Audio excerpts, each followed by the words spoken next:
नमो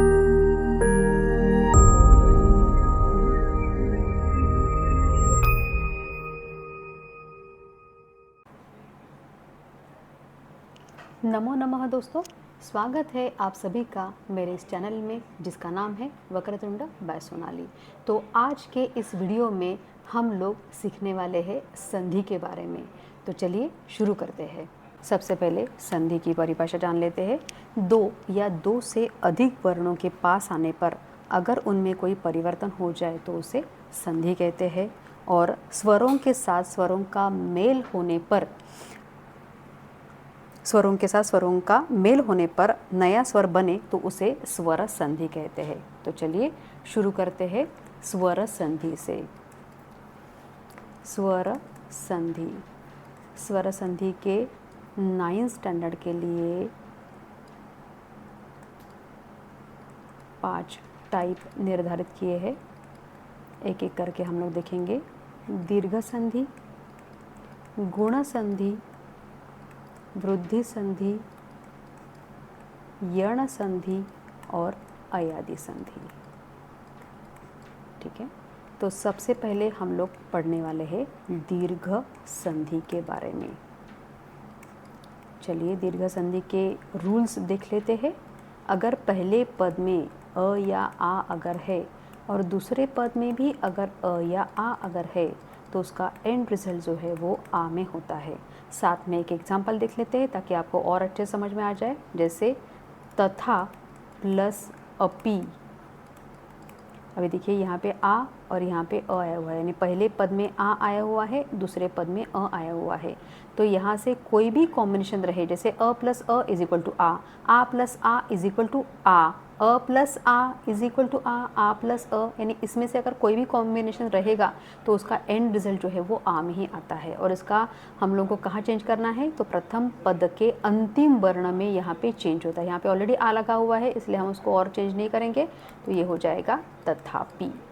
दूसरा वाला जो रूल है वो है पहले पद में अगर छोटी ई या बड़ी ई है और दूसरे पद में भी अगर छोटी ई या बड़ी ई है तो इसका एंड रिजल्ट जो है वो बड़ी ई में होता है। जैसे एग्जाम्पल देख लीजिए, कवि प्लस ईश्वरः।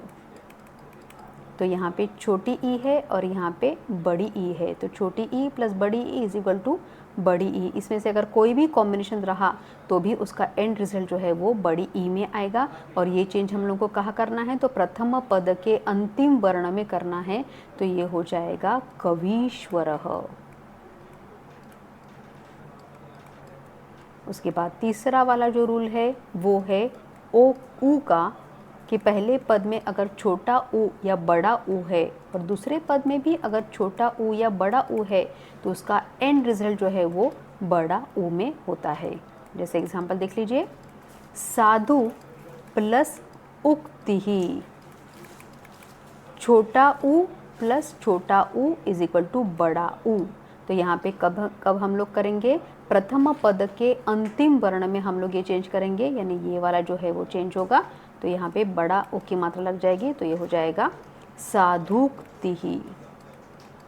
और इसमें चौथा रूल है कि अगर प्रथम पद में रु या री अगर है और दूसरे पद में भी रु या री अगर है तो उसका एंड रिजल्ट जो है वो री में होता है। जैसे एग्जाम्पल देख लेते हैं, पितृ प्लस ऋणम।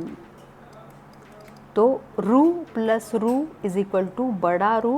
कैसे लिखते हैं, इसे 2 बार करना है नीचे, तो ये हो जाएगा पितृणम। तो देखा आपने कितना आसान है। वीडियो को अंत तक ज़रूर देखिए क्योंकि इसमें मैंने आपको सारी ट्रिक्स बताई है, तो आपको वो मिस नहीं होनी चाहिए और आपका इसमें 1 मार्क भी नहीं जाना चाहिए। संधि का टॉपिक आपको 10th तक आता है, इसलिए ये टॉपिक आपके लिए बहुत इंपॉर्टेंट है। तो दीर्घ संधि के चारों रूल्स हम लोगों ने देखे।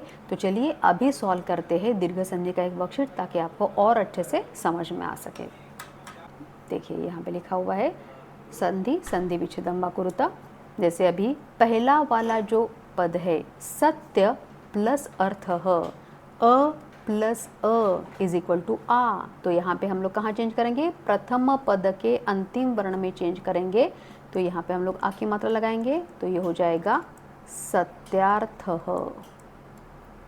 तथा प्लस अपि, यहाँ पे भी आ आया हुआ है और दूसरे पद में पहले अ आया हुआ है, तो अगर कोई भी कॉम्बिनेशन आता है अ प्लस अ इज इक्वल टू आ प्लस अ इज इक्वल टू आ, तो यहाँ पे हम लोग आ जोड़ेंगे। ऑलरेडी आ जुड़ा हुआ है वहाँ पे, तो इसका आंसर हो जाएगा तथापि।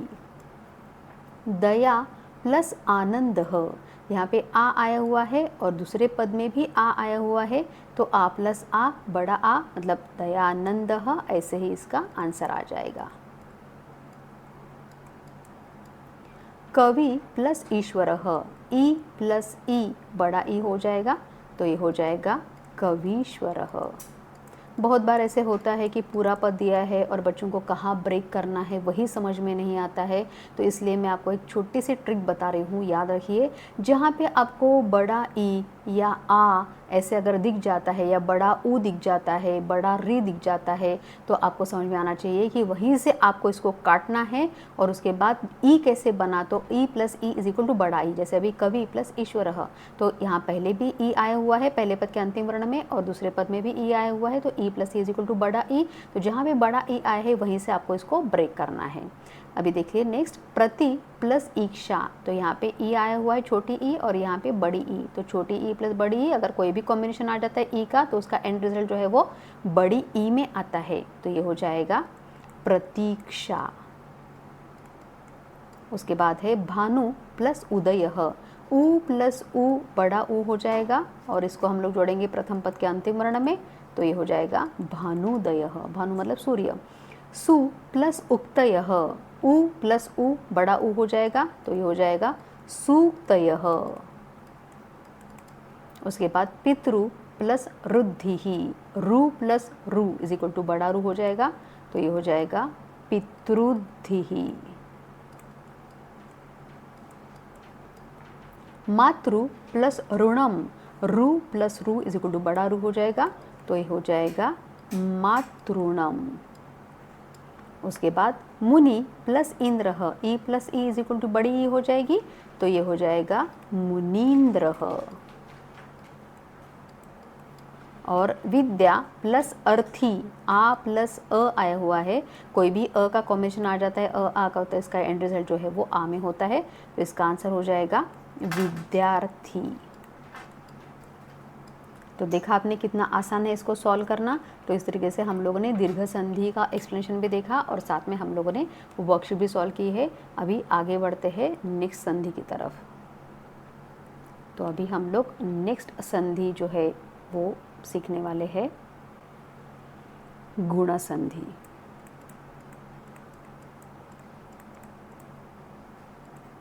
तो गुण संधि के रूल्स देख लेते हैं।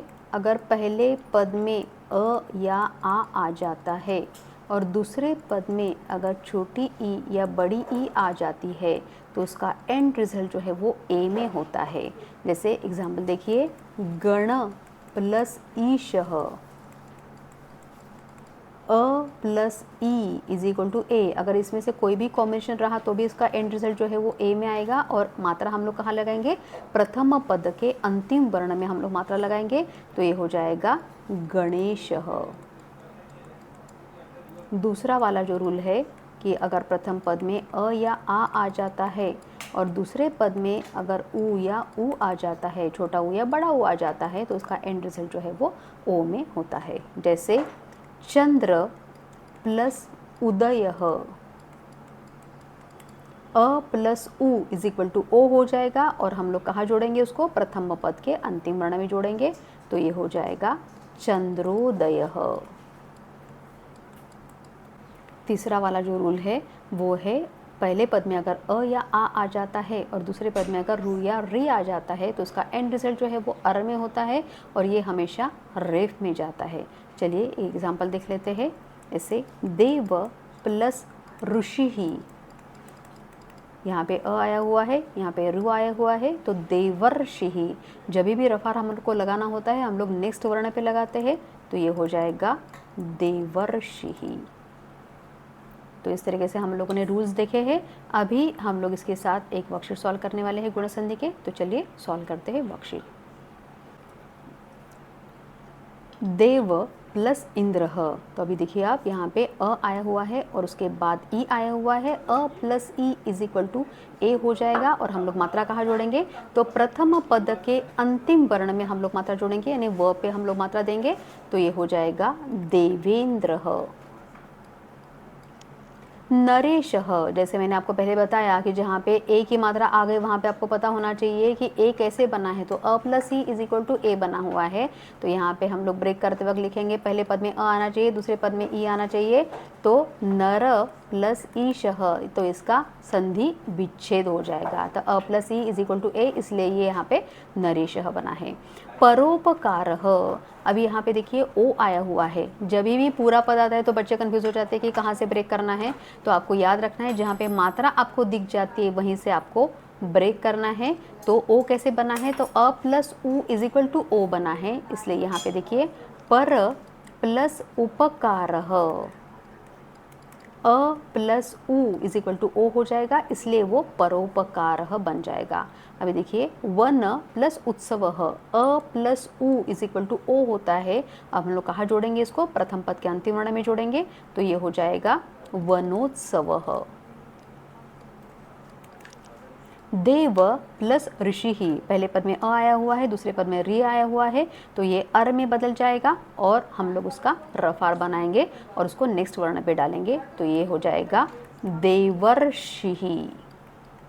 सप्त प्लस ऋषि, ये भी वैसे ही है, अ प्लस रु इज इक्वल टू अर हो जाएगा, तो ये हो जाएगा सप्तर्षिः।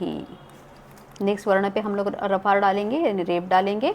साउंड हम लोग पहले लेते हैं, लेकिन हमेशा हम लोग रेप नेक्स्ट वर्ण पे डालते हैं। चंद्र प्लस उदयः, अ प्लस उ इज इक्वल टू ओ, तो ये हो जाएगा चंद्रोदयः। कहाँ पे हम लोगों को उसको जोड़ना है, प्रथमा पद के अंतिम वर्ण में।